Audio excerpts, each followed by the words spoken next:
Assalamualaikum warahmatullahi wabarakatuh. Perkenalkan, nama saya Muhammad Nurijal dengan NIM 310118023342. Di sini saya akan menjelaskan sedikit tentang materi olahraga futsal. Futsal adalah permainan bola yang dimainkan oleh dua regu yang masing-masing beranggotakan 5 orang. Tujuan permainannya adalah memasukkan bola ke gawang lawan dengan memanipulasi bola dengan kaki. Selain 5 pemain utama, setiap regu juga diizinkan memiliki pemain cadangan. Tidak seperti permainan sepak bola dalam ruangan lainnya, lapangan futsal dibagi garis, bukan net atau papan. Selanjutnya untuk sejarah dalam futsal, menurut FIFA, asal mula futsal ini mulai pada tahun 1930 di Montevideo, Uruguay. Pertama, futsal ini diperkenalkan oleh Juan Carlos Seriani, seorang pelatih sepak bola asal Argentina. Hujan yang sering mengguyur Montevideo membuatnya kesal karena rencana yang ia susun jadi berantakan karena lapangan yang tergenang air. Lalu Seriani memindahkan latihan ke dalam ruangan. Pertama, ia tetap menggunakan jumlah pemain 11 orang. Namun karena lapangan yang sempit, ia memutuskan untuk mengurangi jumlah pemain menjadi 5 orang tiap tim, termasuk menjaga gawang. Ternyata latihan di dalam ruangan itu sangatlah efektif dan atraktif, sehingga mampu menarik minat banyak masyarakat Montevideo. Lalu banyak penggemar bola di kota itu yang mencoba permainan baru ini dan jadilah futsal olahraga yang digandrungi masyarakat luas. Lalu untuk tujuan kita bermain futsal yaitu untuk mengisi waktu luang, menyalurkan bakat dan hobi, menghilangkan stres dan kejenuhan dari rutinitas sehari-hari, dan juga sebagai profesi seperti halnya pemain sepak bola. Peraturan dalam futsal. Peraturan yang pertama itu peraturan tentang lapangan permainan.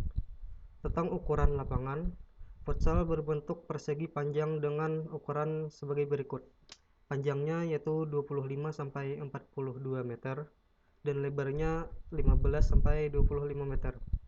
Dan untuk ukuran standar pertandingan futsal internasional, ukuran lapangannya panjangnya 38 sampai 48 meter dan lebarnya 18 sampai 25 meter.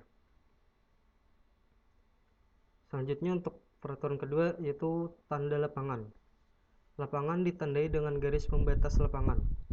Garis yang berukuran lebih panjang disebut garis samping atau touchline, sedangkan garis yang lebih pendek adalah garis gawang atau bisa disebut dengan goal line. Lebar garis pembatas adalah 8 cm. Lapangan dibagi menjadi dua, bagian yang sama luas dan diberi garis.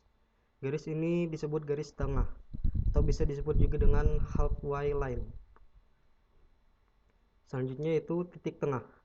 Ditandai dengan titik tepat di tengah lapangan, lalu garis melingkar atau center circle dibuat dengan titik pusat di titik tengah tersebut dengan jari-jari lingkaran 3 meter. Titik penalti pertama, atau bisa disebut first penalty mark. Posisinya berjarak 6 meter dari titik tengah antara kedua tiang gawang. Dan titik kedua penalti yaitu second penalty mark. Posisinya berjarak 10 meter dari titik tengah antara kedua tiang gawang. Selanjutnya yaitu daerah tendangan sudut atau corner arc. Disebut di setiap masing-masing sudut lapangan dibuat seperempat lingkaran dengan jari-jari 25 cm. Selanjutnya yaitu masih dalam kategori peraturan dalam permainan futsal tentang area penalti. Daerah di depan gawang yang ditandai dengan garis setengah lingkaran disebut daerah penalti. Penentuan area penalti adalah dibuat dua garis seperempat lingkaran berjari-jari 6 meter di dalam lapangan dengan titik pusat setiap tiang gawang. Satu ujung tiap garis seperempat lingkaran menempel di garis gawang, lalu ujung yang lainnya tepat berada di depan setiap tiang gawang. Kode ujung yang berada di depan kedua tiang gawang dihubungkan dengan garis lurus sepanjang 3,16 meter sejajar dengan garis gawang. Mengapa harus 3,16 meter? Karena 3,16 meter ini didapat dari jumlah lebar gawang dan diameter ketebalan dua buah tiang gawang, yang masing-masing diameternya 8 cm. Selanjutnya, peraturan tentang daerah bebas. Daerah bebas ini terletak di 5 meter sekeliling garis tengah lapangan. Daerah ini harus bebas pandangan ke lapangan, karena di sisi luar daerah bebas ini terdapat meja wasit ketiga dan pencatat waktu. Jarak meja wasit ketiga ini minimal 2 meter dari garis tepi lapangan. Daerah pergantian pemain. 5 meter setelah garis daerah bebas adalah daerah pergantian pemain. Daerah ini ditandai dengan garis yang memotong garis samping. Lebar garis ini adalah 8 cm dan panjangnya 80 cm atau 40 cm di dalam lapangan, 40 cm di luar lapangan. Selanjutnya tentang peraturan gawang. Gawang harus ditempatkan di bagian tengah masing-masing garis gawang. Lebar gawang adalah 3 meter diukur dari bagian dalam tiang. Sedangkan tinggi gawang adalah 2 meter diukur dari bagian dalam tiang palang atas gawang ke lantai. Bentuk penampang tiang yang diperbolehkan adalah kotak dan lingkaran. Namun bentuk penampang lingkaran lebih dianjurkan, karena selain relatif lebih aman, jika terjadi benturan, juga pantulan bola dengan tiang penampang bundar lebih menghasilkan arah yang akurat. Jaringan gawang berbahan nilon yang diikatkan ke tiang dan palang gawang. Kedalaman gawang adalah 80 cm untuk bagian atas gawang dan 100 cm untuk bagian bawah. Selanjutnya untuk permukaan lapangan harus halus, rata dan tidak licin. Bahan yang disarankan adalah kayu atau parkit. Sangat tidak disarankan menggunakan bahan beton atau paving stone. Pemilihan bahan permukaan lapangan ini bertujuan untuk keselamatan pemain futsal. Selanjutnya untuk bola, ukuran bolanya adalah size 4 atau bisa disebut keliling bola adalah 62 sampai 64 cm. Berat bola adalah 390 sampai 430 gram dan lambungan bola harus 55 sampai 65 cm pada pantulan pertama. Bahan bola adalah kulit atau bahan yang cocok lainnya namun tidak berbahaya untuk para pemain. Selanjutnya untuk jumlah pemain. Jumlah pemain maksimal untuk memulai pertandingan adalah 5 pemain dan salah satunya adalah penjaga gawang. Jumlah pemain minimal untuk mengakhiri pertandingan sebanyak 2 pemain. Jumlah pemain cadangan maksimal sebanyak 7 pemain. Jumlah pergantian pemain tak terbatas. Mode pergantian. Mode pergantian bisa disebut juga dengan pergantian melayang di dalam futsal. Semua pemain kecuali penjaga gawang boleh memasuki dan meninggalkan lapangan kapan saja. Pergantian penjaga gawang hanya dapat dilakukan jika boleh tak sedang dimainkan dan dengan persetujuan wasit. Dan untuk lama permainan, 2 babak setiap babak selama 20 menit.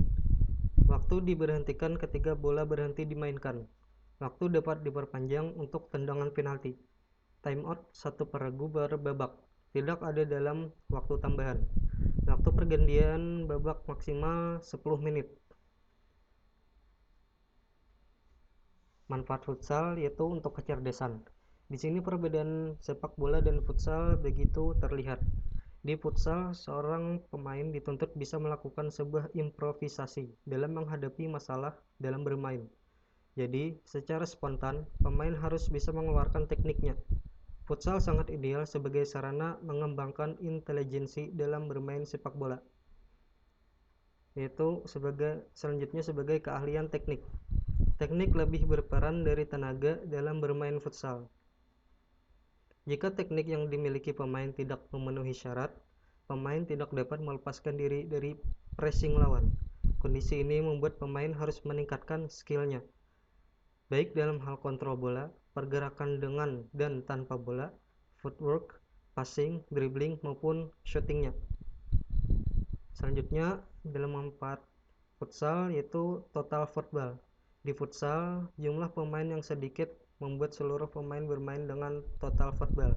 Jadi saat tim menyerang, tidak hanya pemain depan saja yang bekerja. Begitu pula saat bertahan. Pemain depan juga turun membantu pertahanan. Maka dari itu, pemain futsal dituntut memiliki stamina yang prima karena harus selalu bergerak. Manfaat kecepatan. Ruang gerak yang sempit membuat aliran bola bergerak cepat di antara kaki pemain. Jadi, pemain futsal dituntut untuk bermain cepat, baik dalam hal passing, gerak tipu, dan shooting. Tentu hal ini menjadikan nilai lebih jika digunakan dalam bermain sepak bola lapangan besar. Dan selanjutnya itu untuk hiburan. Di futsal terjadinya gol jauh lebih sering daripada di sepak bola. Dengan skill pemain yang tinggi, pergerakan bola yang cepat dan sering terjadi gol, maka futsal menjadi tontonan yang menyenangkan. Berikut adalah kejuaraan-kejuaraan futsal yang terkemuka. Piala Dunia Futsal versi FIFA. Pada tahun 1989 di Rotterdam, Belanda dimenangkan oleh Brazil. Pada tahun 1992 di Hong Kong dimenangkan Brazil. 1996 di Barcelona, Spanyol dimenangkan Brazil lagi. Dan pada tahun 2000 di Guatemala akhirnya dimenangkan oleh Spanyol, dan pada tahun 2004 di Taiwan dimenangkan Spanyol lagi.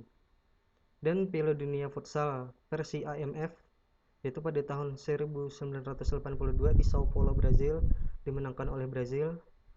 1985 di Madrid, Spanyol dimenangkan Brazil. 1988 di Melbourne, Australia dimenangkan Paraguay. 1991 di Milan, Italia dimenangkan Portugal. 94 di Argentina dimenangkan Argentina. 97 di Meksiko dimenangkan Venezuela. 2000 di La Paz, Bolivia dimenangkan oleh Kolombia. 2003 di Paraguay dimenangkan oleh Paraguay. Terima kasih, sekian materi futsal yang saya sampaikan. Assalamualaikum warahmatullahi wabarakatuh.